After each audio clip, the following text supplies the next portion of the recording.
Yo, shalom, my people. It's your man's Quab, my Ak. Your brother Shofar in the house.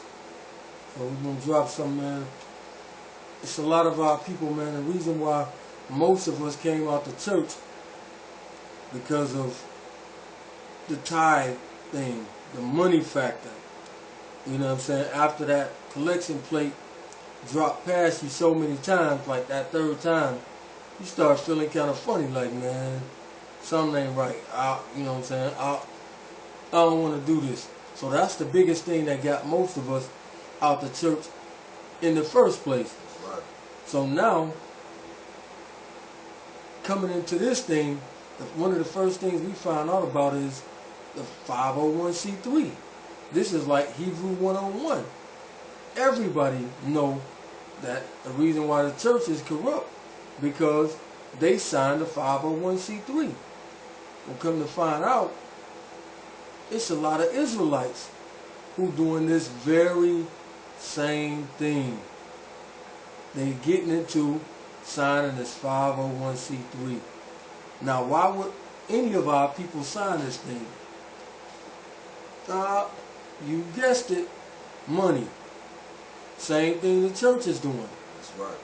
Money. Let's get a quick script on that. Let's get 1 Timothy 6 and 10. The book of 1 Timothy, chapter 6 and verse 10.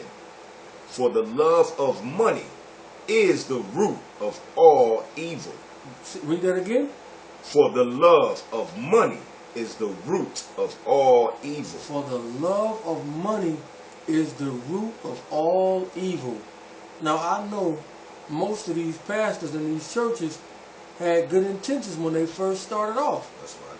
They had very good intentions. We're going to do this and do this and this. But trying to do it the right way, it don't get you a lot of money.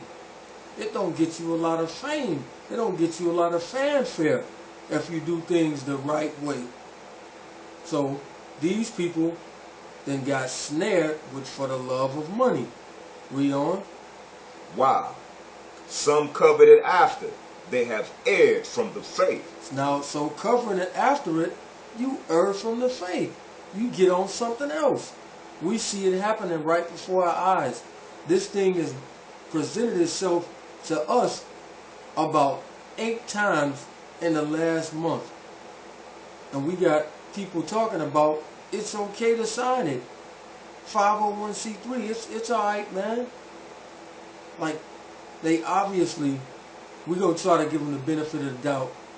They haven't really read it, or they just ignorant to the fact of what this thing really, really says. But some of this, we just think it's just flat out wicked what some of these brothers is doing. Because if you go back 5 years ago when most of us got into this thing, Ox and Elders was completely against tithing. Completely against it. Full-fledged. No. Pimps in the pulpit. These dudes is pimping these people. Now look at these dudes. They on a whole nother tune. Completely them flipped. Go ahead, read. And pierced themselves through with many sorrows. But you, O man of the Most High, flee these things. Do what? Flee these things. Go to them. Flee these things. Flee these things. So we know right here off the top, he's telling us to flee away from filthy lucre, from filthy money, from trying to get unjust gain. See, these dudes is just like Balaam. They done got blinded with trying to get worldly gains. It's sad, man, but it's a lot of people falling for this thing. And when we get to reading what's in this thing, y'all need to go to y'all elders and check them out. And if they under this, you better get from under them flat out, because it ain't right. Got another script for you, my brother. Yeah. This is 1 Timothy chapter 3 and verse 1. This is a true saying. If a man desire the office of a bishop, he desires a good work. A bishop then must be blameless. Must be what? Must be blameless. He must be blameless. Read on. Drop down to verse 3. Not given to wine, no striker, not greedy of filthy lucre. Not greedy of filthy lucre. See that? It's the same thing. You can't be greedy for this. Again, so if y'all go back and look at these cats' videos from 4 or 5 years ago, and you see them saying something completely opposite of what they saying now, look at that. That something ain't right. Something done happened between these years. Something done flipped. Where dudes is talking about it's alright to take these people money now. I mean, it's the same spirit that the church got. But these dudes are supposed to be more learned than this. As if the Most High don't know this. What you doing? What is that, Isaiah 29, where he says these people...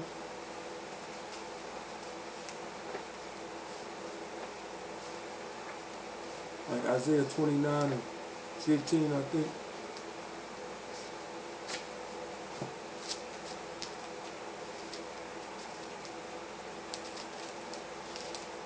Like hide they counsel. Correct. The book of Isaiah, chapter 29 and verse 15. Woe unto them that seek deep to hide their counsel from the Most High. So a lot of these dudes just thinking that they getting by and sneaking and doing what they doing.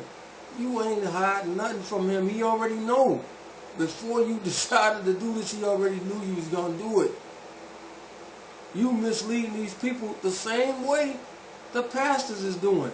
Y'all might as well go get a church. Put on a shiny silk suit. Nice two-piece joint. And do the same thing, man. Y'all might as well do the exact same thing. Pure madness. Read on. And their works are in the dark. And they say, who sees us? The Most High sees you doing this wicked, this evil, covering after money. Finish that out. And who knows us? And who knows us? Let's get Ezekiel 22, 25. Classic scripture. You know, most people just like to attest this to pastors, but this is Israelites as well. Go ahead. The book of Ezekiel, chapter 22 and verse 25. There is a conspiracy. What's the meaning of conspiracy? To a more gathered to hide or pour forth counsel together in secret. See that? It's a conspiracy, not only with these pastors and preachers, also with these Israelites. They are part of this thing as well. They've been infiltrated and took. We're seeing it happen. Again, we don't know that all of these brothers don't know no better, but some of these brothers know. And if you read this thing and you still signed it, you just signed a contract with death and hell. Flat out. Because when we read this thing and show y'all all of the things that you can't do, you're going to know you just flat out wicked. Read on. There is a conspiracy of her prophets in the midst thereof, like a roaring lion, raving in the prey. They have devoured souls. They have taken the treasure and precious things. Taken what? They have taken the treasure and precious things. Unjust gain. He took the treasures and the precious things. Go ahead. They have made her many widows in the midst thereof. Her priests have violated my law and have profaned my holy things. They have put no difference between the set apart and profane. Neither have they showed difference between the unclean and the clean, and have hid their eyes from my Shabbats, and I am profane amongst them. Here go the key verse, read. Her princes in the midst thereof are like wolves raving in the prey, to shed blood and to destroy souls. To do what? To get dishonest gain. All comes back to money. The only reason why anybody would sign the 501c3 is to get money. That's the only reason. because you can take all that tithe money, all them offerings, tax free, comes directly to you. You don't gotta get a government nothing.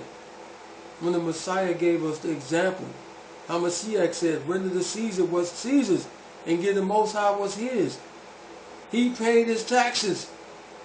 But they turn around trying to get tax exemption. Shows you what time it is, Israel. Exactly. Let's go into your joint, right? So once again, this is not an attack on none of our brothers.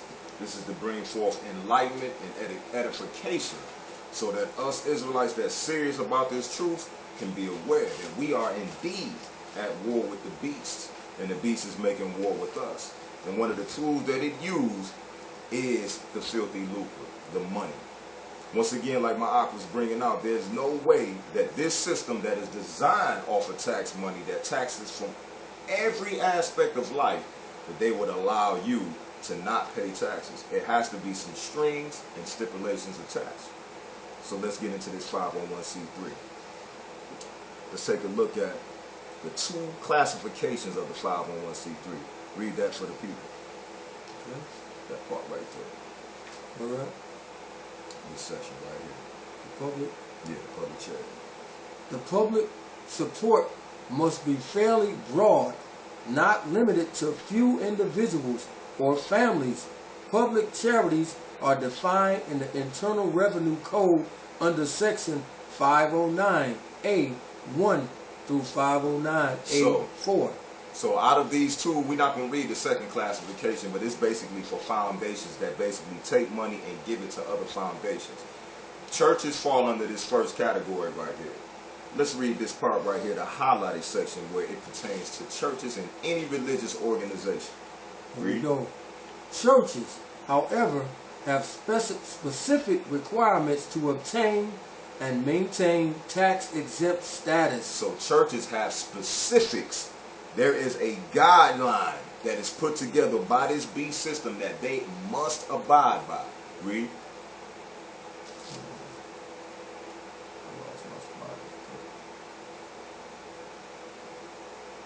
These are outlined in IRS Publications 1828, Tax Guide for Churches and Religious Organizations. This guide clearly outlines activities allowed and not allowed by churches under the 501c3. Read that again, brother. So this is for our people to you have to get this into your system, people. They have guidelines for anybody that files under here that you must follow. You have to follow this thing. If not, you won't receive this exemption. Read that again for the people.